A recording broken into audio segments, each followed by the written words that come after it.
y'all. So based on the results of the survey, it looked like most people really wanted to focus on exam 1 and exam 2 material, probably because the other stuff is still so recent and there's already videos posted. So I'm going to do kind of a quick, not quick, I lied, run through as quick as I can make it of all of the material from exam 1, and then there'll be a separate video for exam 2 material. So this is not completely comprehensive, but it's a pretty good representation, and throughout this whole presentation, I've put in questions that I have physically seen on Dr. Lawrence's exams before. So, and she does reuse questions, so I would predict that a few of these questions, at least, that you see in this presentation will be on your exam. So starting off with the prologue, you really just want to remember that Wilhelm Wundt was the father of psychology and opened the first psychological laboratory. That was in Germany. And then when it comes to structuralism versus functionalism, really the main thing to know is that structuralism is the one that used introspection. Introspection being that practice of just telling someone to report absolutely any sensation that they experience. So you have them watch a sunset and they describe to you everything that's going on in their mind as they watch the sunset, or you have them smell a rose. So it's almost kind of like free association, except the prompt is some stimulus instead of a word. So early school of thought that used introspection, immediate cue, that we were talking about structuralism. And you can always pause this as well and try to answer these questions on your own before I go through them. Looking inward and reporting your immediate sensations, images, and feelings. This is about introspection. And it was the unreliability of introspection that led to structuralism fading away. Again, structuralism is a cue here that we might be talking about introspection, because if they said functionalism, then we'd know for sure it was not introspection, right? Okay.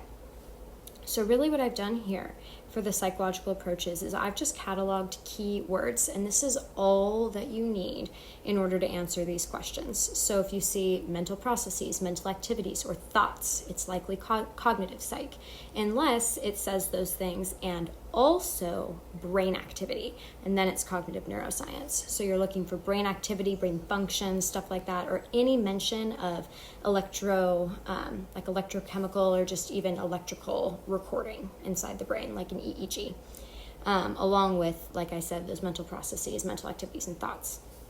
Evolutionary psych, look for natural selection, fitness, evolution. Behavior genetics, you're looking for it to say something about genes influencing part of something and the environment influencing part of something else. So it's kind of this nature-nurture debate that you're looking for with behavior genetics, and then the way those things, nature and nurture, affect our behavior. Psychodynamic, you're always going to see unconscious or childhood conflicts, or just a reference to someone's parents or something like that, and how their parents affected their development. Behavioral, we always talk about observable responses. So behavioral psychologists came in and said, the mind is too complex, there's too much internal thought that goes on that we can't record, we can't measure it, and so instead the only thing that we can scientifically focus on is what people actually do, that we can observe, their actual behaviors. And so it never ever talks about mental processes. If there is a mention of mental processes, we are not talking about the behavioral approach. And then social cultural will mention either situations or cultures, or just among different groups of people, characteristics are different or something like that. Okay, objective science that studies observable human activity, behavior, without reference to mental processes. A lot of cues in there to tell you that is behaviorism. Okay, cognitive neuroscience. Remember, cognitive is going to be thought processes, and then neuroscience, brain activity or brain functions. A would be referring to evolutionary psych. B would be referring to psychodynamic. And D doesn't refer to anything. Okay. Common biology and evolutionary history. Wow, evolutionary psych. Relative contributions of our genes and our environment. Now we're talking about behavior genetics. Lives her husband's angry outbursts. Unconscious, there we go, and a mention of a parent, which kind of nods at childhood experiences. So, psychodynamic. behavior and thinking vary across situations and cultures, social culture. And mental activities, so we already know that's cognition, but is it going to be cognitive neuroscience or just cognitive? Perceiving, processing, remembering information. Okay, so we don't talk anything about brain activity or brain functions or, electrical activity, so it's just cognitive psych for this one.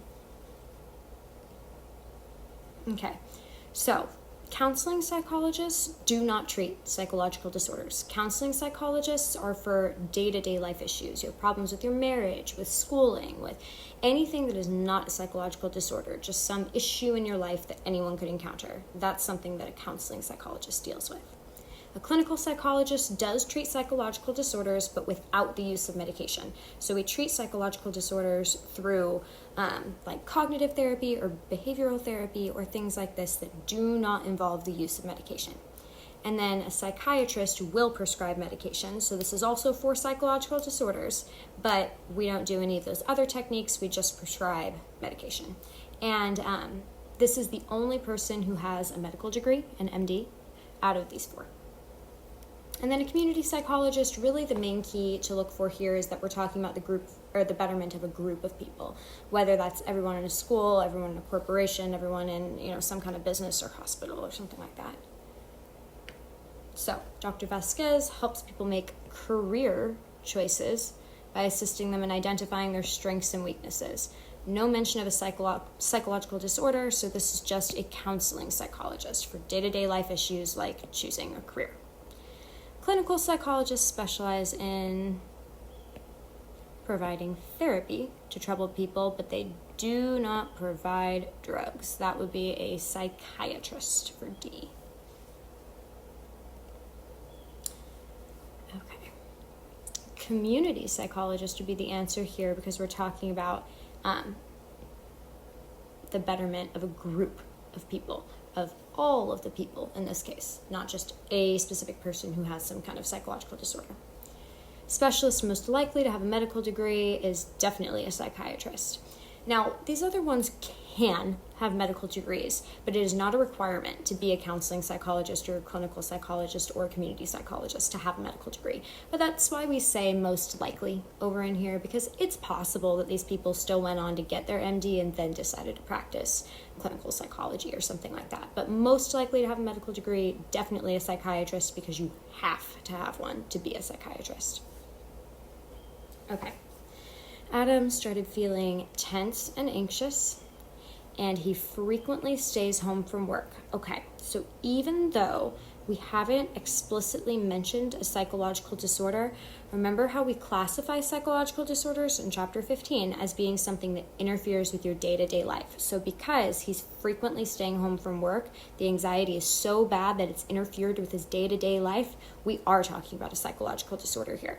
So, not counseling, not community.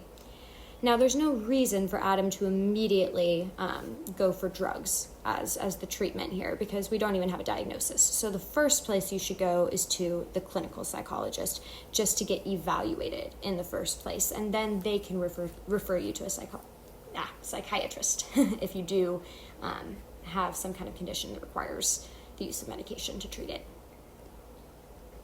Okay, moving on to Chapter 1.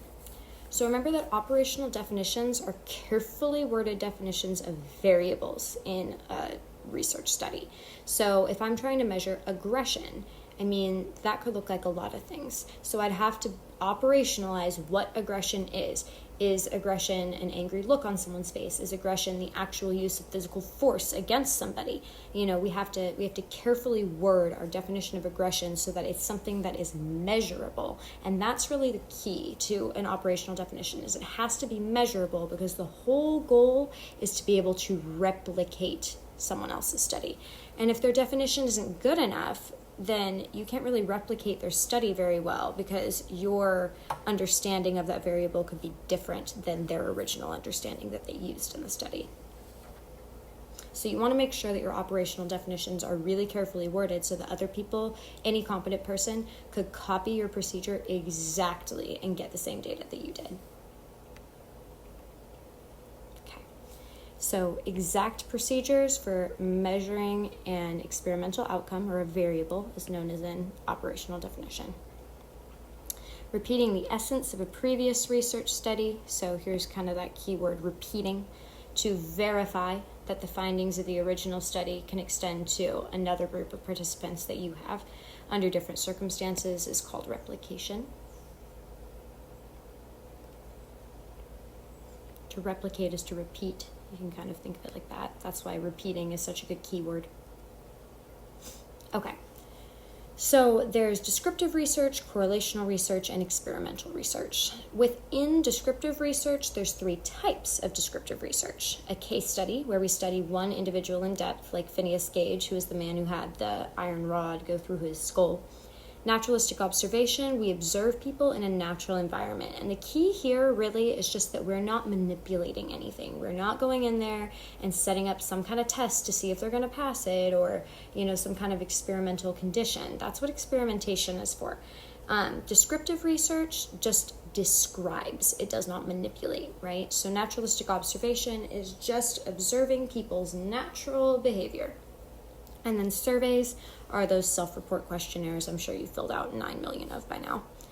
Correlational research, just remember that correlation is not causation. Correlation does not prove causation. You cannot prove or determine cause and effect with correlational research. That's impossible. If you want to do cause and effect, you're going to have to do an experiment. Experiments do clarify cause and effect. But what correlational research does is it helps you to predict the effect of one variable on another. But you cannot tell the direction of that relationship. Did variable A cause variable B, or did variable B cause variable A? Or is there some variable C that we don't know about that's actually causing both A and B to behave differently, or behave the way they do? Okay. Carefully watching the behavior, that sounds like naturalistic observation. Researchers use experiments in order to isolate causes and effects. That's the purpose of using an experiment. Okay, so in this question, it's asking us to predict, so that's already your cue that it's correlational research, but it also gives you 2 variables. How are these related?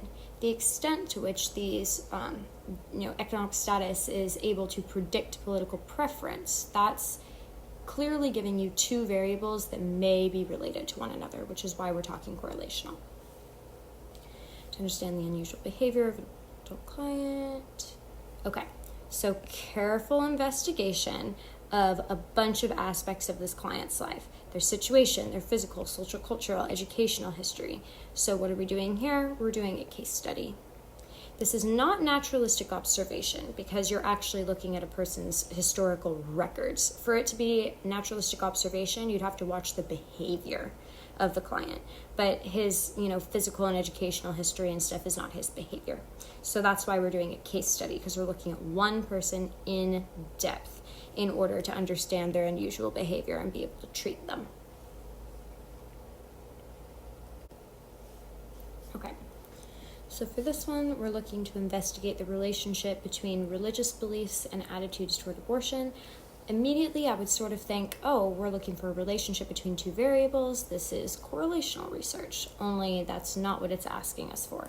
It's asking us what way can we best measure these things? Through survey, through naturalistic observation, through a case study, or through experimentation. Well, a survey is going to be the best way here. Because naturalistic observation isn't going to be very effective. You really would have to put yourself in just the right circumstances to be able to observe people's religious beliefs and also their attitudes towards abortion. So, not very effective. Case study isn't going to tell you anything about all Americans in general. It would only tell you something about that one person that you're studying.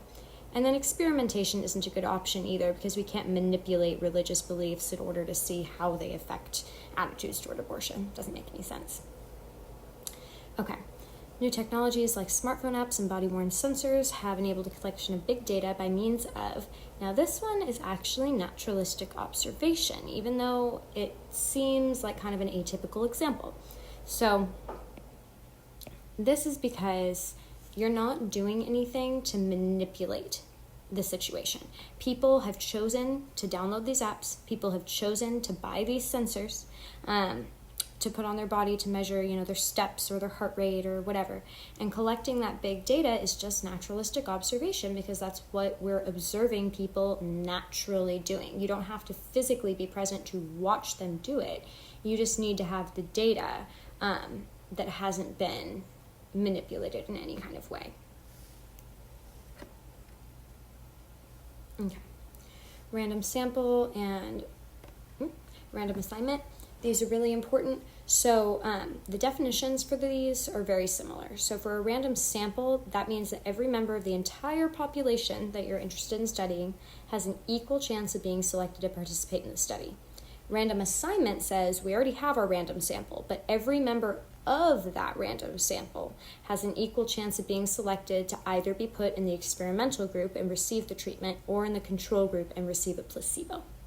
So the purpose of random sampling is to achieve a representative sample so that we can generalize data to the population to other people.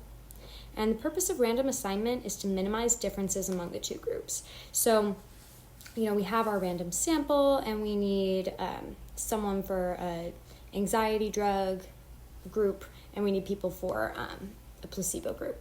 Well, you don't want to have it end up where every female is actually receiving the pill and every male is in the placebo group, because maybe there's a difference between males and females in response to this drug.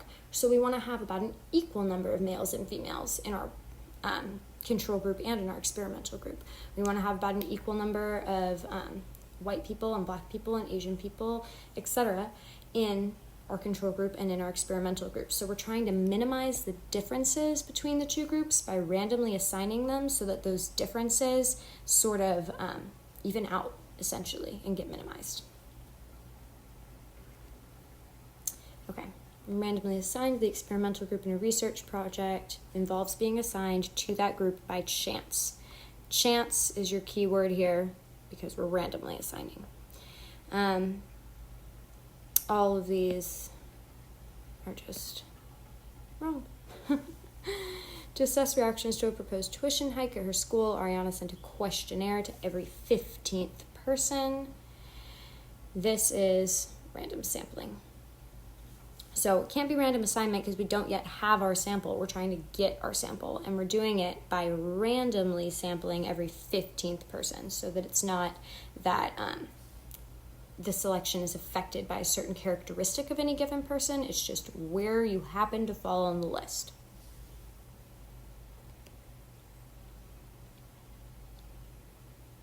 Okay. Most helpful for helping to prevent false generalizations, random sampling. So remember how I said that the purpose of random sampling is to get generalizable results in order to avoid false generalizations. That's what we use random sampling for, to increase our generalizability. Research participants are randomly assigned to different groups in order to minimize any differences between the groups of participants. We don't really care if they know each other. This actually refers to random sampling. That's how we get a representative sample, so it's not random assignment. And it's not about the number of participants in the group either. Okay, correlation coefficients. This is the one that I know people sometimes struggle with. So I'm going to draw you kind of a little scale. So you can have a correlation coefficient anywhere from -1 to +1. Right in the middle being 0. So what you need to understand about a correlation coefficient is that the farther away it is from 0, the stronger it is. So a -1 is the strongest you can get, but a +1 is also the strongest you can get. A 0 is the weakest you can get. So numbers like 0.2 or -0.2, very weak. Numbers like 0.7 or -0.7, pretty strong, right? And then, +0.5, -0.5 is right in the middle. It's a medium correlation. So That's what tells you the strength, is the distance away from 0, whether it's closer to plus or minus 1 or closer to 0. Now, what will tell you the direction is the positivity or negativity. Wow, it's so hard to draw on this cleanly.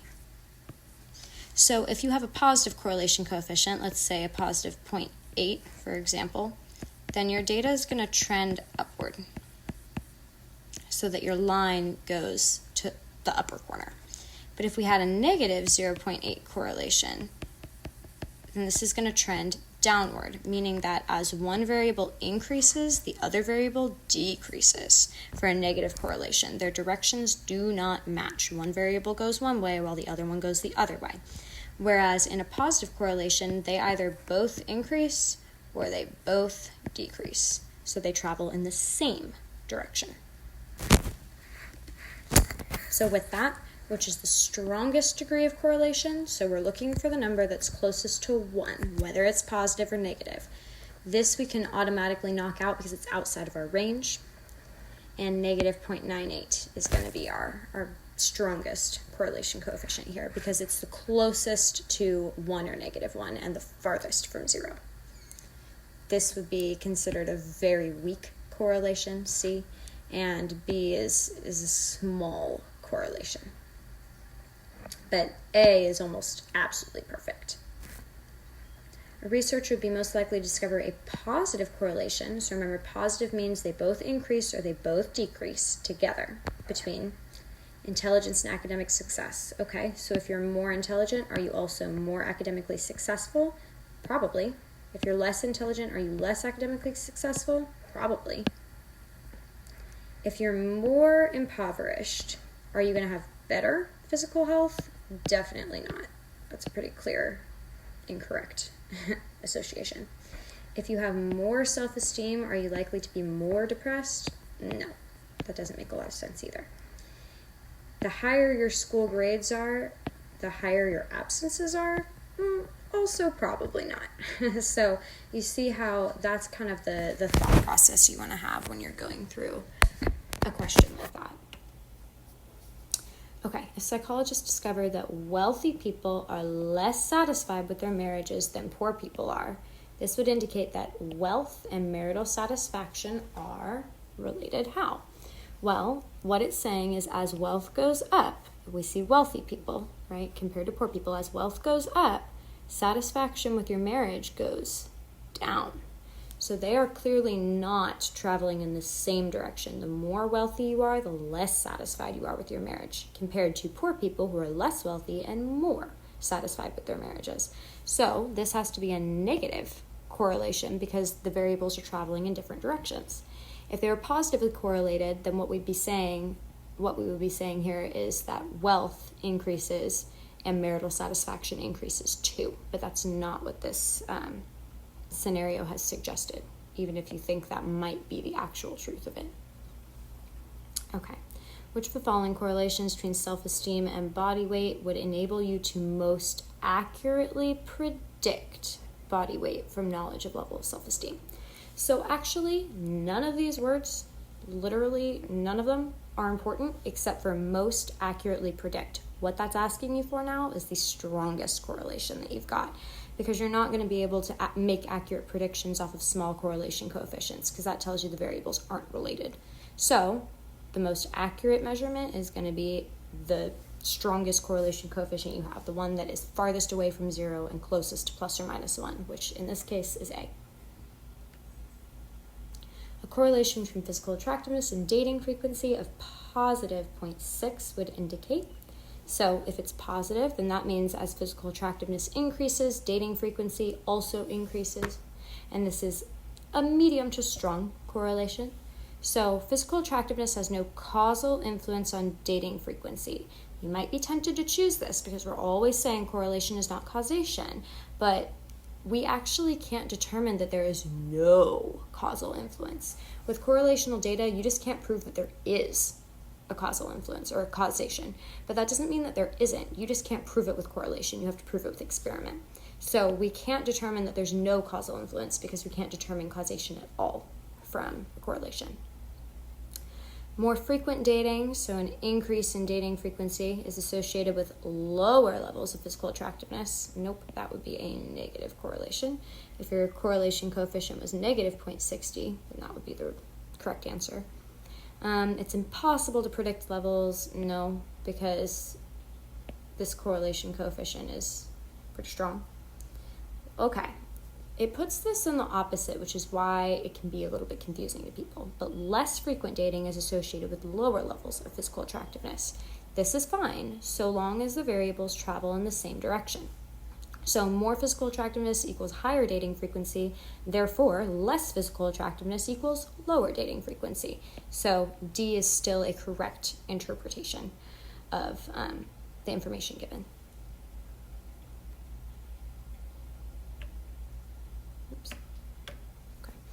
Correlation between physical weight and reading ability is 0.85 positive. That means with greater weight, we have better reading ability, right? Definitely not. There's very little statistical relationship because 0.8 is very strong. Low body weight has a negative effect. We can't determine cause and effect. Better reading ability is associated with greater physical weight. There we go. Body weight has no causal influence. Again, we can't say it has no causal influence. All right, chapter 2. So remember that phrenology was just that practice of looking for bumps on the skull that could tell you things about someone's personality, but it was a pseudoscience. It didn't work. It did get one thing right, though, the localization of function. So the idea that it's not your whole brain that's involved in every activity you ever do. It's just a certain part of your brain that does each specific function that you need. That's the idea of localization of function, and that is what phrenology did get correct. For parts of a neuron, you're going to want to know the order of transmission. So first we get a signal coming in through the dendrites. It passes to the cell body, down the axon, and then out the axon terminals and across the synapse, which is the gap between one neuron and another neuron. Okay, so know the order, and knowing the order kind of tells you the function too. Dendrites just receive incoming information, pass it along to the axon passes it to the cell body rather. Axon passes it then to the axon terminals, and then to the synapse. So the only additional information you need to know is that the nucleus is located in the cell body, and that just contains our DNA, or the cell's DNA, and that on some axons, not all of them, on some of them we have myelin sheath. And myelin sheath is just a fatty tissue that goes along the outside of the axon there, and it just makes communication travel faster. So it makes the signal go from the dendrites to the axon terminals much quicker than unmyelinated neurons. And then know that glial cells are like the parents of neurons. They nourish, protect, and clean up after neurons. Okay. The shape of a person's skull indicates the extent to which they have some trait that's common phrenology right there. An axon is, the layer of fatty tissue that encases the fibers of many neurons would be the myelin sheath. A molecule that blocks receptor sites, that would be an antagonist, which we're about to talk about. Carries messages away from the cell body, that's what we want. And then basic building block of the nervous system, that's referring to a glial cell, that's what we call them. Or even just a neuron is sometimes referred to as a basic building block of the nervous system. Okay, the speed at which a neural impulse travels is increased when we have myelin sheath. Phrenology highlighted the presumed functions of specific brain regions. This is another nod to that localization of function thing, that function is, or different brain parts do different things. So specific brain regions have their own specialized functions. Okay, neurons are surrounded by which guide neural connections and mop up ions and neurotransmitters. So that whole mop up phrase is talking about cleaning up after neurons, and that is what glial cells do. They help to nourish and protect the neurons, guide their communication, and clean up after them. In transmitting sensory information to the brain, we travel from the dendrites to the cell body to the axon.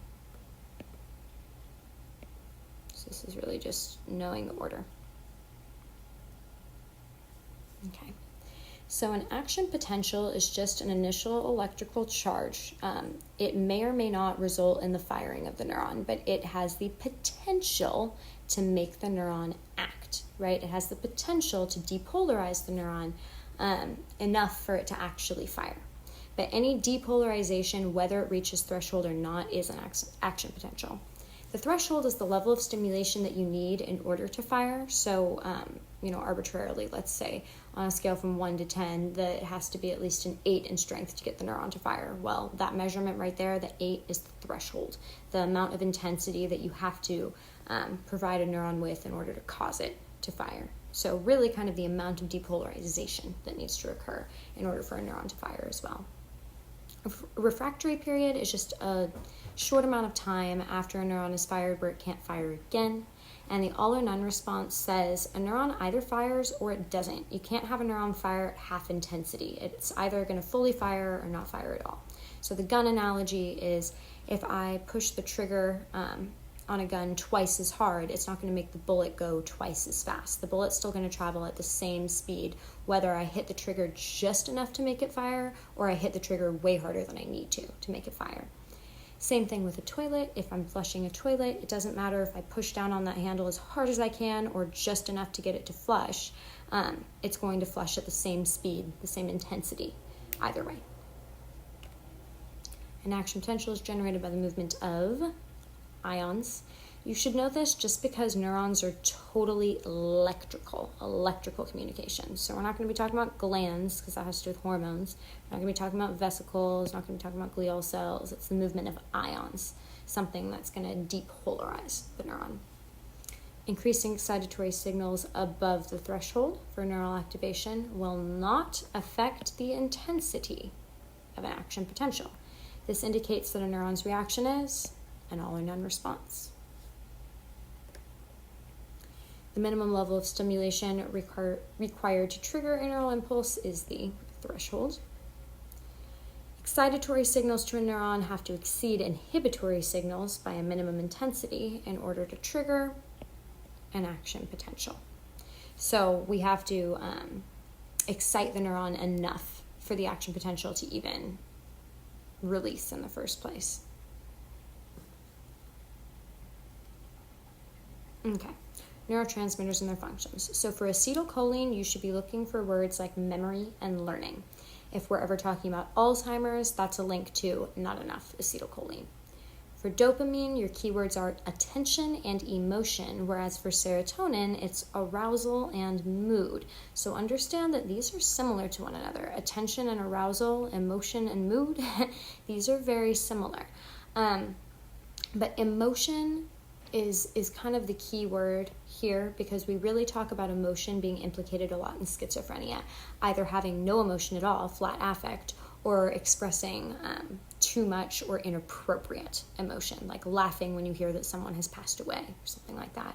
So emotion is very strongly linked to dopamine, whereas mood, like your general sense of well-being, is more linked to serotonin because we're talking about depression being implicated in serotonin, which is a mood issue, not really an emotion issue. It's not, sadness or anger exactly that you're feeling. It's a depressed mood. It's a depressed mood. It's distinct from sadness, brought on by an external event, for example. And then not enough dopamine is linked to Parkinson's as well. So just know that dopamine's the only one that has two that we're looking at here. Not enough being Parkinson's, too much being schizophrenia. But just notice that kind of dopamine is all kind of about our actual bodily expression of things. So you get, with not enough dopamine, tremors, Parkinson's disease, which is just being really shaky, right? But too much, and now you have schizophrenia, which can be categorized by either an absence of correct actions of the body or too many actions that are inappropriate. Okay, and then for GABA and glutamate, you really don't need to understand anything about these. Just look for inhibitory or excitatory, and that will absolutely be enough information for you to answer the question. And then know that endorphins are related to our perception of pain and pleasure. Specifically, when endorphins are released, it lowers your pain and increases your pleasure. And endorphins are most frequently released when you exercise. Okay. Undersupply of the major inhibitory neurotransmitter is linked to seizures. So like I said, you don't even need to know which of these is linked to seizures because it tells you inhibitory. So that's GABA every time, GABA. Jose has just played a long bruising football game, but he feels a little fatigue or discomfort. Why is it that he has a lack of pain? Because his brain has released endorphins. Which neurotransmitter plays the most direct role in learning and memory? Keywords for acetylcholine. Parkinson's disease. So already we know it's dopamine. Schizophrenia. Again, dopamine. Okay.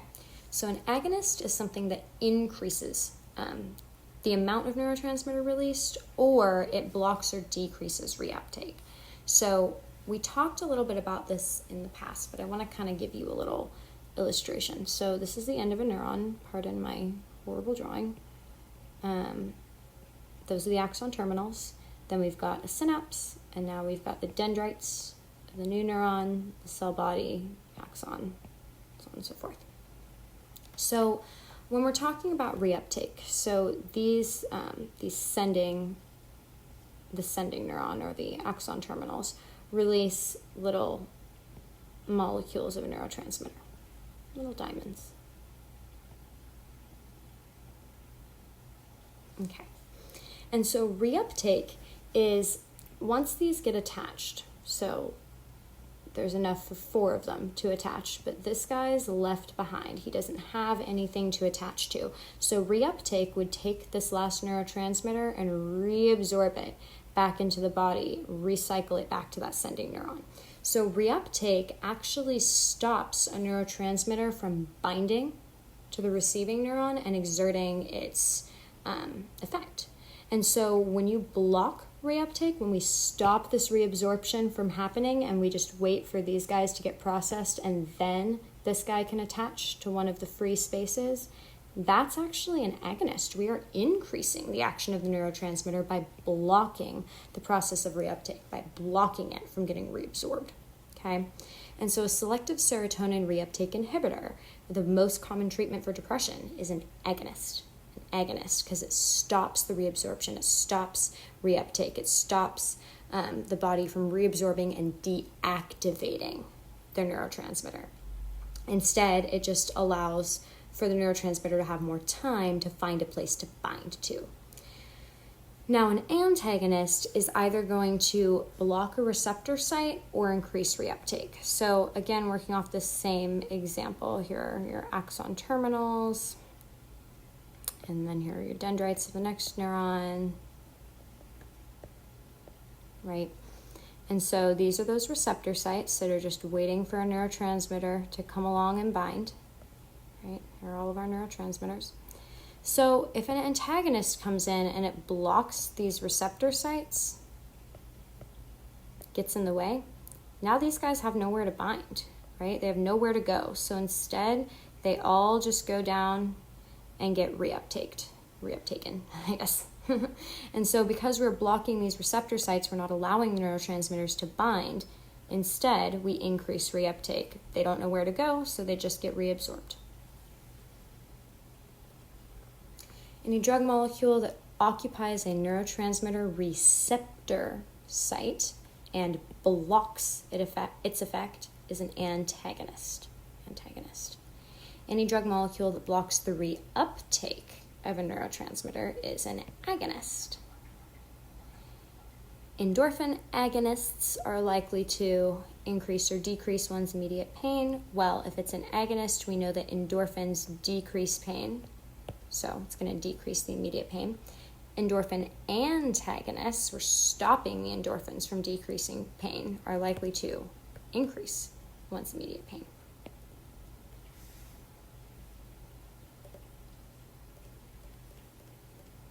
Okay. This is just a reminder of all the divisions of your nervous systems. So your central nervous system is just the brain and spinal cord. Just those two things, nothing else. But we do have the peripheral nervous system, which divides into autonomic and somatic. We'll talk first about somatic nervous system. Those are all your voluntary movements. So walking around, getting something to eat, petting my cat, anything that I choose to do is a somatic nervous system function. Whereas the autonomic nervous system is for automatic functions, so things that I don't have to tell my body to do. Like I don't have to tell my heart to beat. I don't have to tell my lungs to breathe, these sorts of things. So the sympathetic nervous system is for arousing the body for fight or flight response. This increases your heart rate and increases your respiration, things like that. And the parasympathetic is paralyzing. It calms your body down after a threat has passed. So it's going to decrease your heart rate, decrease your respiration. The only thing that travels in the opposite direction is your digestion. So the sympathetic nervous system increases all of these other things, increases heart rate, increases respiration, but it's going to decrease digestion. And the parasympathetic nervous system is going to increase digestion. We also call the parasympathetic nervous system the rest and digest system. So you can think of it that way too. That can be a little memory cue for you, rest and digest. Okay.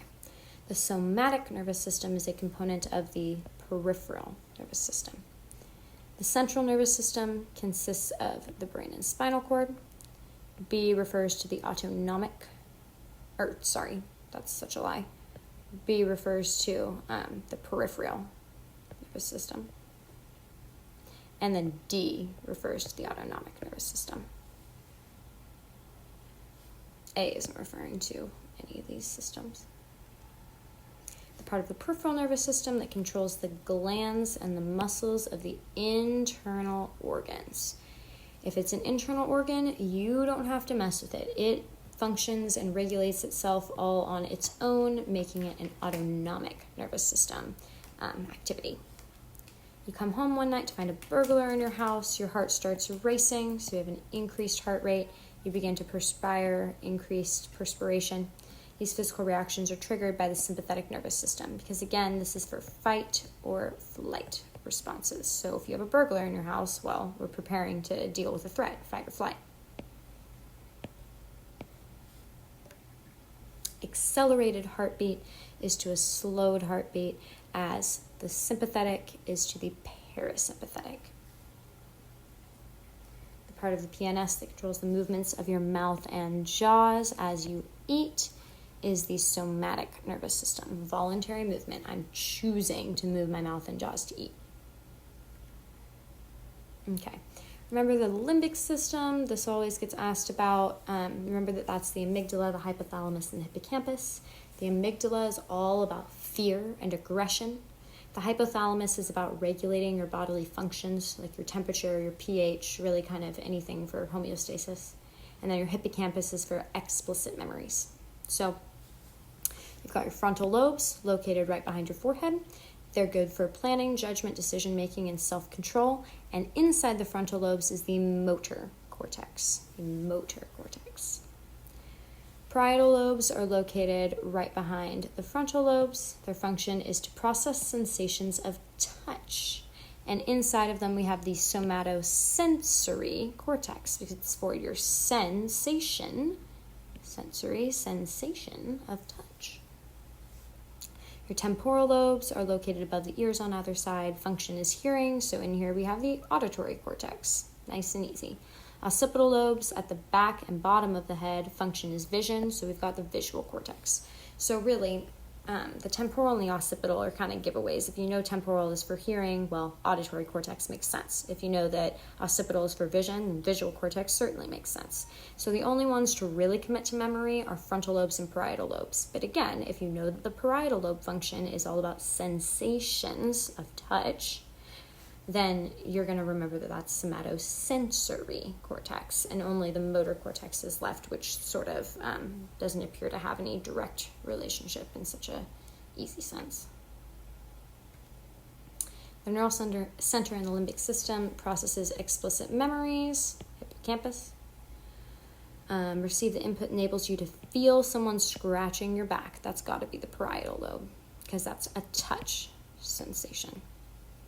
Limbic system structure that regulates thirst and body temperature. That's the hypothalamus.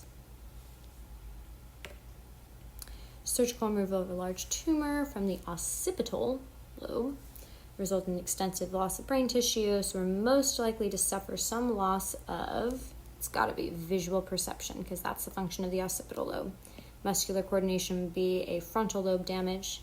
Speaking ability is just left hemisphere damage. And pain sensations would be more like an endorphin issue. SM is a patient who's been called the woman with no fear, even when she's being threatened with a gun. Her fearlessness is best attributed to damage in her amygdala, because amygdala is for fear and aggression. The somatosensory cortex is most critical for our sense of touch. This would be for the visual cortex, this would be for the auditory cortex, and this one isn't associated with the cortex, it's just associated with the olfactory system. People's moral judgments are most likely to seem unrestrained by normal emotions if they have suffered damage to their, so again, we're talking about judgments and this lack of restraint. So we're talking about the frontal lobe. I put this one in here because this one says frontal cortex. There's no difference. You can call it the frontal cortex, the parietal cortex, the occipital cortex, or you can call it the lobe. So I just wanted to throw that one in here so that you could see that sometimes they use cortex instead of lobe, but that should not dissuade you from choosing the answer that makes the most sense. Which of the following body parts is associated with the greatest amount of brain tissue in the somatosensory cortex? It is the lips. That is because it's not about the size of the body part that determines how much somatosensory cortex is dedicated to it. It's the amount of touch sensation that you receive from that body part, so how sensitive that body part is. Your toes aren't very sensitive to touch, neither are your knees, neither is your neck, but your lips, very, very sensitive to touch. So are your fingertips, things like that. That's why people, kiss on the lips instead of touch toes or touch knees or touch necks. Which portion of the cerebral cortex is most closely adjacent to the ears? That's going to be the temporal lobes. Okay, corpus callosum. So this is always confusing for people, but you're going to have your right and your left visual field. So we've got our right visual field, we've got our left visual field. Then we've got our left hemisphere of the brain, and we've got our right hemisphere of the brain. Then we've got our left body, or our left hand, and our right body, or right hand. Okay, so information from the right visual field is transmitted to the left brain hemisphere. Right visual field to the left hemisphere of the brain. Information from the left visual field is transmitted to the right brain hemisphere. So that's our initial crossover, is that whatever's presented to the right visual field goes to your left brain hemisphere, and whatever's presented to your left visual field goes to your right brain hemisphere. And then the hemispheres of the brain control the opposite sides of the body.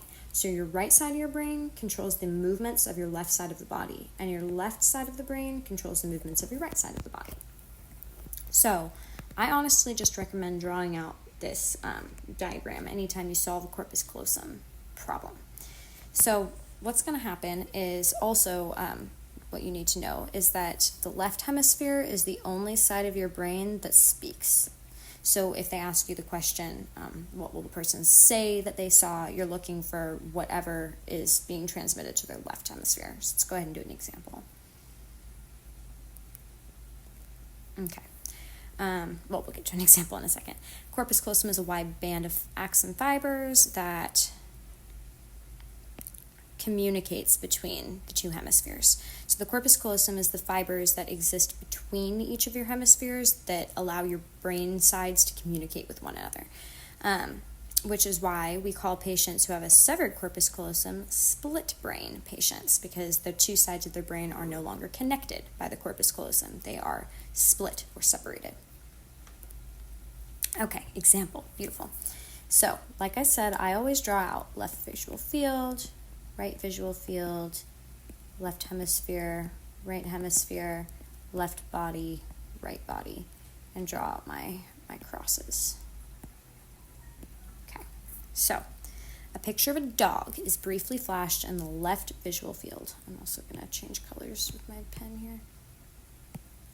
Okay, so a dog is flashed in the left visual field. And at the same time, boy is flashed in the right visual field. Okay, so before I even look at these options, I'm just going to finish filling out my diagram. So if the dog went to the left visual field, that means it was communicated to the right hemisphere, and the left body would be able to point to it, the left hand. Whereas boy, which was in the right visual field, has traveled to the left hemisphere, which, remember, the left hemisphere speaks. I was trying to write speech, say speaks. And then the left hemisphere communicates to the right body. So, use her right hand to point to a picture of a dog. Well, that's incorrect because over here where we can look at what our right hand is doing, it's pointing to boy. So, that's incorrect. Okay, verbally report she saw a dog. Well, over here where our speech comes from, the left hemisphere isn't seeing a dog. Left hemisphere is seeing a boy. Use her left hand to point to a picture of boy. What's our left hand doing? Well, it's pointing dog, so incorrect. Verbally report she saw a boy. Aha, this matches up. Speech is in our left hemisphere, and our left hemisphere is seeing boy, so we would speak or verbally report seeing a boy. Okay, another one of these. So left visual field, right visual field, left hemisphere, left body, right body. Drawing our crosses. Okay. Cat is flashed to the left visual field. Oh, that's kind of cool. And a mouse is in the right visual field. So we would be able to say mouse. We would be able to point to cat with our left hand and point to mouse with our right hand. Okay. I'm trying to change this back to a regular pen. There we go. So, right hand to indicate she saw a cat. Well, the right hand is communicating mouse, so no. Left hand to indicate she saw a mouse. Nope, the left hand is pointing to cat.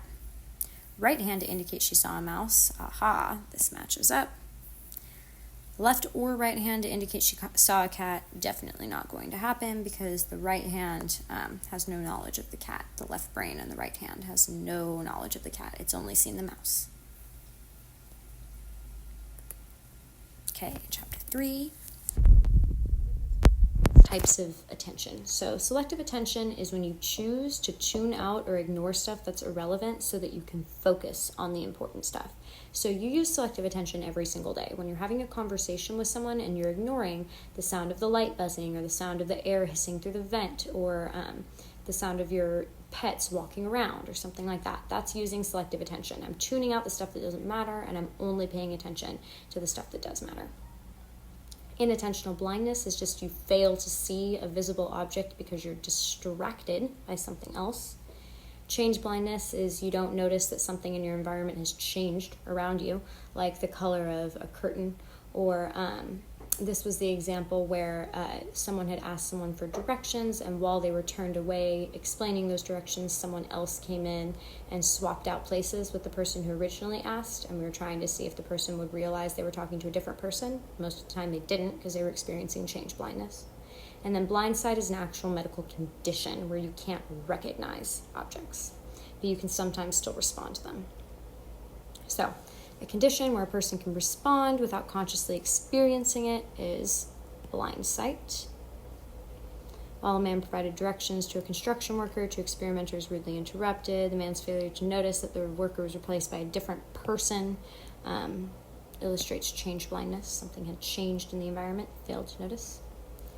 Our inability to consciously process all of the information available to us at any point in time best illustrates our need for selective attention, our need to tune out the irrelevant stuff and focus only on the relevant things. If asked to watch a video and press a key each time a black-shirted player passed a basketball, most people totally do not see a woman with the umbrella walking through this scene. We watched this video in class, if you remember that. That's inattentional blindness. Something actually perceivable, something visual happened in front of you and you failed to notice it because you were distracted. Okay, sleep stages, you want to know what's associated with each stage. So when you're awake, you have alpha waves. When you fall into NREM 1, you get hallucinations and hypnagogic sensations. NREM 2 is just sleep spindles. NREM 3 is where most everything happens, your delta waves, your deep sleep, and then any sleep disorders you might have, night terrors, sleep apnea, sleepwalking, sleep talking. Those are all NREM 3 activities. REM is reserved for dreams, and while you dream, you experience sleep paralysis, and that's just your brainstem blocking signals so that you don't actually physically get up and act out your dreams or anything like that. Delta waves, NREM 3. Sleep paralysis, REM. Hypnagogic sensations, NREM 1. REM sleep is called paradoxical sleep because our nervous system is super active, but our voluntary muscles don't move. The relatively slow brain waves of a relaxed awake state are alpha waves. Sleep disorders, insomnia, you can't fall asleep at all. Narcolepsy is the opposite. You randomly fall asleep, especially at inappropriate times. And usually narcolepsy is actually associated with very emotional events. And so if you're experiencing a very strong emotion, that can trigger someone who has narcolepsy to fall into a sleep attack. Sleep apnea is where your body stops breathing while it's asleep. It usually is shown as like snoring or just an inability to get a full breath in while sleeping. Night terrors, someone pops up out of bed and they appear like they're terrified. Sometimes they scream or they sit up really quickly without any identifiable cause. But these are not nightmares because there are no visual sensations. And if you ask someone who's just experienced a night terror what happened, they don't even remember that they did it to begin with. Sleepwalking, sleep talking, just sleeping or walking. Speaking or walking while you're unconscious, while you're sleeping. Okay, during a heated argument with his teenage daughter, Mr. Reed suddenly lapsed into a state of REM sleep. So the heated argument was kind of the emotional triggering event for his narcolepsy. Mr. Oates always sleeps restlessly. He snorts and gasps throughout the night, so he must be suffering from sleep apnea. Difficulty in falling or staying asleep, insomnia. REM sleep is inhibited by alcohol and also inhibited by sleeping pills. People always want to say inhibited by alcohol and then facilitated by sleeping pills. False. Sleeping pills will make you fall asleep, but they actually take away your body's REM sleep and they just put you into NREM 3 for a very long time. So sleeping pills are good for people with insomnia who can't fall asleep at all, so at least they can fall asleep, but they're still not going to experience REM sleep. Nightmares are to REM, as night terrors are to NREM 3.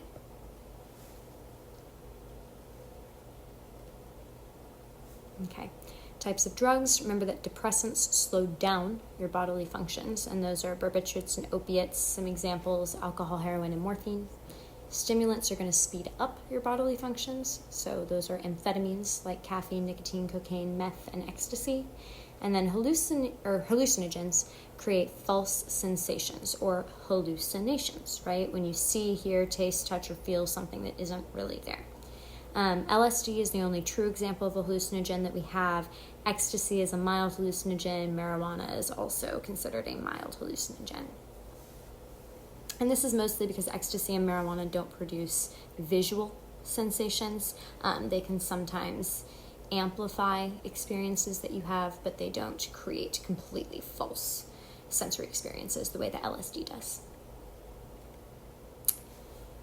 Amphetamines are classified as stimulants. Barbiturates are depressants. Zachary experienced a surge of energy, feelings of self-confidence and euphoria that lasted less than an hour after taking a drug. That's another cue, less than an hour. After taking a drug that blocked the reuptake of dopamine, norepinephrine, and serotonin. If we're blocking the reuptake of these, we're actually increasing dopamine, norepinephrine, and serotonin. But your giveaways are really this kind of self-confidence euphoria and how short it lasts. And that's what tells you it's cocaine. Also surge of energy. It's pretty big too. Repeated use of an opiate decreases the brain's production of endorphins. That's just, so opiates also influence pain and pleasure, but if you use them too much, your brain tends to think, oh, I don't need to produce endorphins since I'm getting so many already from this opiate. And so your brain will stop actually producing its own endorphins because it becomes reliant on the opiate that you're ingesting. An altered state of consciousness similar to that of a near-death experience is most likely to result from the use of LSD. And really it's just kind of this altered state of consciousness that tips its hat to this being a hallucinogen. Chapter 4, last one. Identical or monozygotic twins develop from one egg, one zygote, which split into two. And so this creates twins that are genetically identical. They have the same genome. They have the same genetic code, even down to their fingerprint. They're the same. Whereas fraternal or dizygotic twins are two separate eggs, two zygotes. And this creates twins who are no more similar than regular siblings.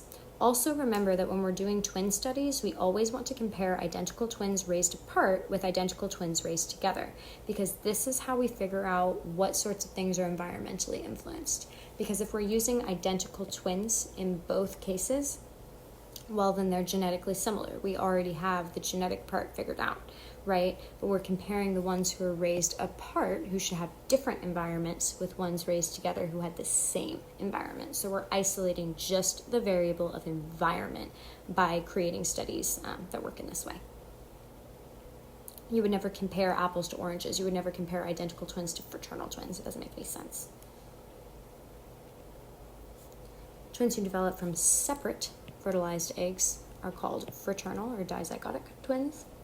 Compared with fraternal twins, identical twins report greater similarity in neuroticism, and they are more likely to have similar rates of drinking and driving convictions. So really, anytime you're asking to compare identical twins with fraternal twins, basically the answer is identical twins are more similar. The home environment most clearly has a greater influence on children's blank than on their blank. This is going to be religious beliefs, personality traits. So environment affects your attitudes. Environment affects your attitudes, your values, and your beliefs. But genetics influence your characteristic way of being. So they influence your personality traits. So things like political attitudes and religious beliefs, these are both environmentally influenced. Table manners too. But these traits, these personality traits, are what you're looking for to be genetically influenced. Unlike identical twins, fraternal twins are described as dizygotic.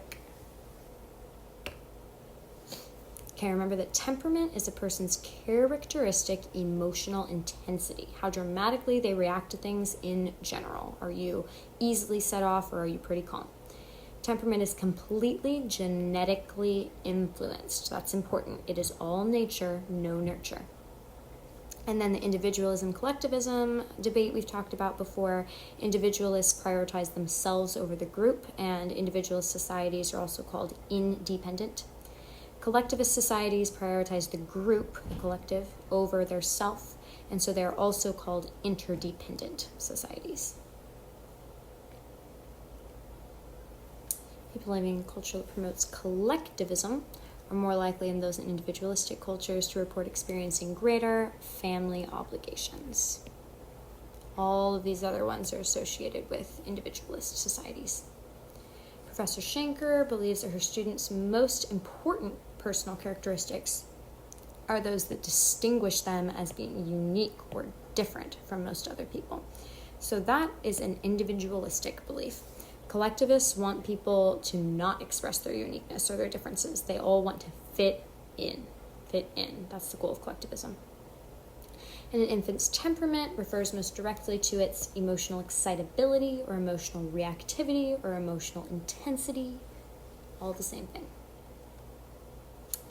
And then we've got sex versus gender. So remember, sex is biologically determined. So that's just the presence of male or female sex organs tells you your sex.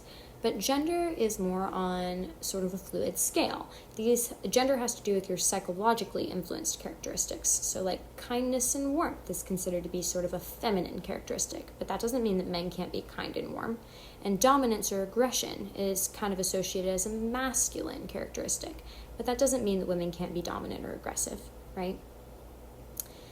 So gender is psychologically influenced and also kind of culturally, socially influenced as well. Gender roles and whatnot. And then these kind of go together. So intersex has to do with sex, androgyny has to do with gender. So if you're intersex, you have the presence of both male and female sex organs. So you have testes and ovaries, you have all the male sex characteristics and all the female ones.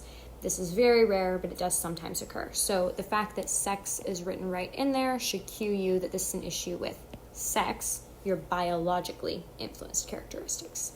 Whereas androgyny is the presence of having both masculine and feminine psychological traits. So someone who's androgynous would be all of these things, kind and warm, but also dominant and aggressive, depending on the situation, right? Someone who's androgynous just doesn't follow one gender role without ever showing traits that are, usually characterized as belonging to the other gender. Okay. Unlike the concept of gender, the definition of people's sex is based only on biological traits. Gender is based on cultural expectations. Gender is based on behavioral preferences. Gender is based on social relationships. Okay. Refers to the socially influenced characteristics by which people define men and women. That's gender, because it's not biologically influenced, it's socially influenced. Julio feels comfortable assuming directive leadership roles, but also enjoys being a good team player in supportive roles that require sensitivity to the needs of others. So he's illustrating androgyny. We normally see directive leadership roles as being masculine and the supportive roles that require sensitivity as being feminine, but Julio feels comfortable playing both parts. That makes him androgynous. He possesses both male and female psychological or culturally, socially influenced characteristics. Primary sex characteristics are going to be things that are involved directly in reproduction and making a baby. So for males, that would be your penis, your testes. For females, vagina, ovaries, uterus. And then secondary sex characteristics are things that do differentiate men from women. So things that either only men experience or only women experience, but they're not involved in reproduction. So for men, that would be a deepened vocal pitch, a deep voice, facial hair, the presence of their Adam's apple. For females, it would be their high vocal pitch, their hip curvature, their breasts. None of these things are involved in actual reproduction, but we do see these things in males and in females specifically, and they help us differentiate between telling whether someone is a man or a woman. A decisive enlargement of his larynx caused Jerry's voice to deepen when he was 13 years old. This best illustrates a secondary sex characteristic. Primary sex characteristics are to blank as secondary sex characteristics are to blank. B would be the correct answer here. So for C, these are both primary. For D, this really isn't a sex characteristic at all for either A or D, so that's why both of those are wrong. Even though this is correctly matched as a primary sex characteristic, male testes, and underarm hair is correctly matched as a secondary, kind of. I suppose both men and women have underarm hair, but nonetheless. And that's the end.